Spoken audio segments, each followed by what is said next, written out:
Good evening and welcome back to our next video in the Monday series. I thank you all for joining me this evening. And just as a reminder to you all, there will be new videos every Monday and every Wednesday. Monday's videos we treat more like a variety type of series. They're going to be of varying subject matters, but all those I believe to be important to your spiritual growth. And today is going to be very focused on youth. Today we're going to look at the Gospel of Luke. And we're going to look at it through the lens of being a youth. So it's going to be the young person's gospel today. Well, you know what the Gospels are: Matthew, Mark, Luke, and John. Matthew, Mark, and Luke are called the Synoptic Gospels because they're very similar. John is the odd man out because he focuses on a different subject matter.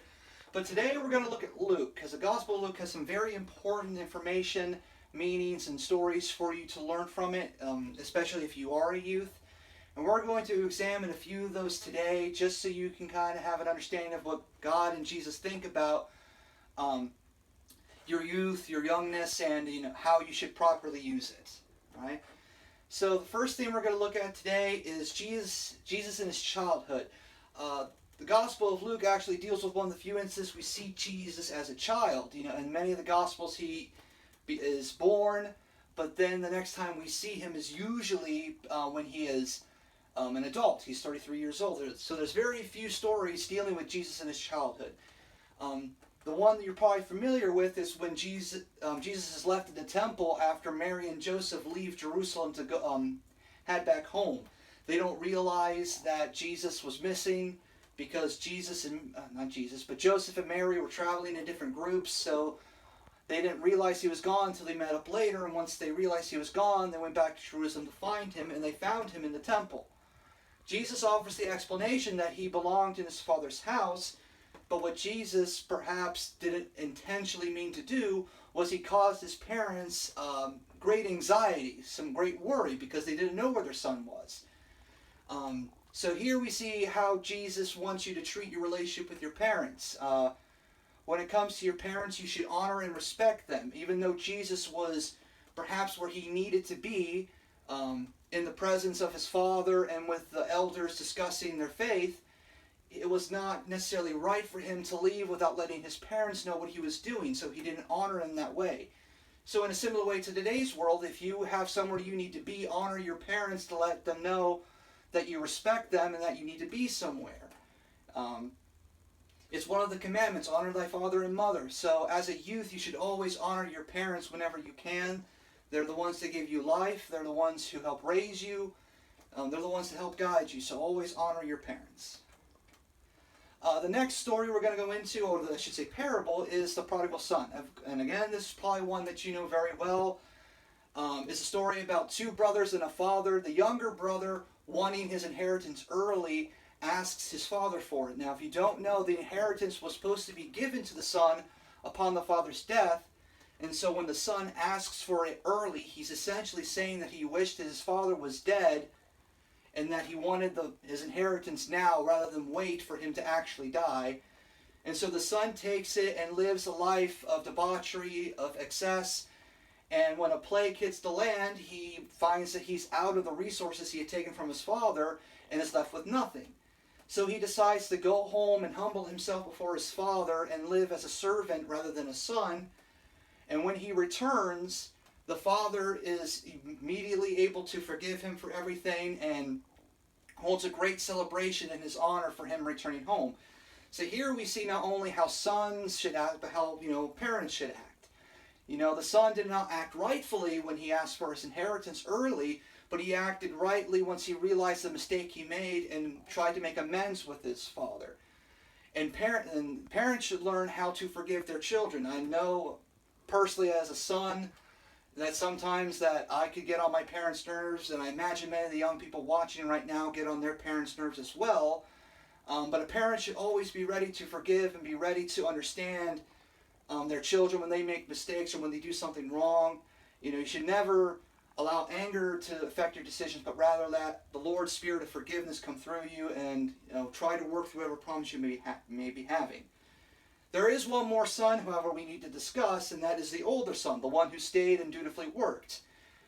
He finds that his father is throwing this great celebration for this son that ran off and wasted all of his money, and thought that his father should die, and he's now back, and he's getting all this stuff, and so the son here feels unappreciated. He's the one who stayed. He's the one who was loyal to his father. But what we have to understand here also is the way the father acts here. He doesn't admonish the older son for feeling this way, but rather says that he is valued. He is, in a way, he is special to the father as well. The reason he's celebrating is because the son that did lose his way and the son that did disrespect him came back and is now ready to be the son that he was meant to be. And so if you ever feel underappreciated because an older sibling or younger sibling is getting attention, don't feel like your parents are trying to single you out or trying to play favorites. Every child and every young person needs a special amount of attention, and the parents will deliver it to you. So again, don't feel like the older son. Don't feel underappreciated because you do what you're supposed to do and you might not get the praise that others do. The other siblings do. Allow the love of God to come through all of you at all times. And now we're going to go to a different story, one that doesn't necessarily involve youth, but rather two sisters. So this is a story of Mary and Martha, and it shows us the importance of learning in our lives. If you don't know the story of Mary and Martha, Jesus visits their home, and during that time, Martha is hard at work trying to make sure everything's ready for Jesus when he's there, but Mary is sitting at the feet of Jesus and learning from him. And at one point, Martha admonishes Mary for what she's doing. She's not helping with the work. And Jesus corrects her by saying that, while he's here, she should learn from him. And so we see here the importance of learning, the importance of going to school. For those of you, I understand now that, you may not have that opportunity and things are going to be different, but don't let that difference keep you from learning. Work can come later. I imagine that many of you want to grow up and want to, have a career or have a job. But the story teaches you there's a time and place for that. Now is the time for you to learn and grow, not only academically, but also spiritually. Because once you become an adult, that might become very, very much harder to do.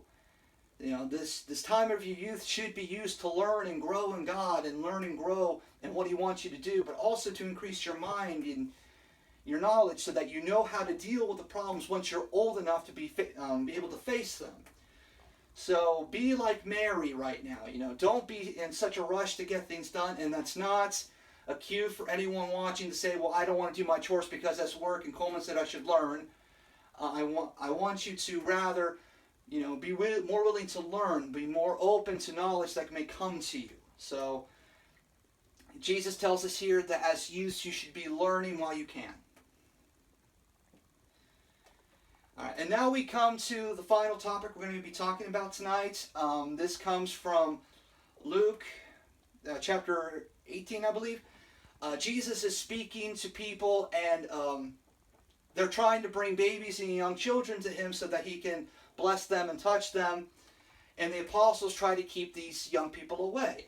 Jesus tells them that, the kingdom of God is for one such as these. If you cannot see the kingdom of God through the eyes of these young people, you shall not be able to inherit it. What he means there is children are very much more open and trusting to God's wisdom. As you get older and you experience more of life, that might become a more difficult task, or that might become harder to learn the truth. So again, kind of going back to the story of Mary and Martha, your youth should be used as the opportunity to grow and love in your relationship with God. Don't squander it with any kind of distractions you may have in this world. You and your mindset are the best opportunity that you have for growing closer to God and deepening your relationship with him. So don't squander that. Use your innocence, use your view to grow closer to him. And kind of to wrap up the lesson for tonight, being a youth is an important part of life. Right now you guys are living, some of the best years you'll live. All of them are good years, but these are very much your formative years. How you deal with things now is very much how things will develop going forward. So trying to deepen your relationship with God now will pay dividends for you when you grow older.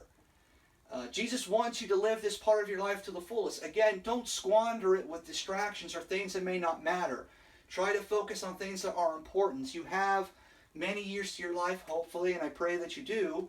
But if this time should be used. Don't let your youth pass you by. And again, don't be in a rush to grow up. Enjoy the time you have. As I said before, many of you probably are thinking about what you're going to be doing 5 or 10 years from now. I imagine if there are some teenagers watching now, you have some idea of maybe where you want to go to college or what you might want to do.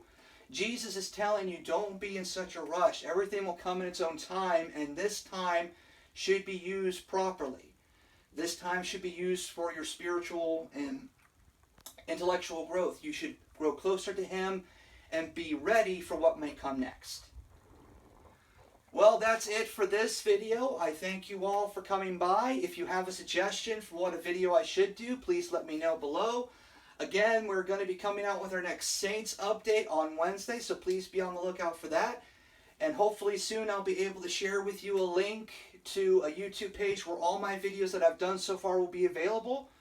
And again, I thank you all for coming this evening. Good night.